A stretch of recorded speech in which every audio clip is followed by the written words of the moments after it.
Hey guys, it's Kyra from KyraWilliamsFitness.com, and today we are going over the side plank.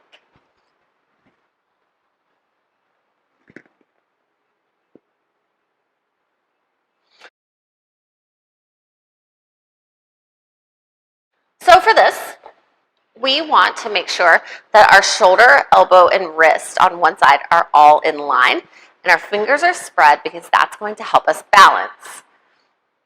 So once we have everything stacked here, we're going to bring our legs out, and then here we can have our feet stacked, or we can have them staggered, top foot on either side, whatever is most comfortable for you. And we're really going to squeeze through that oblique that's closest to the ground.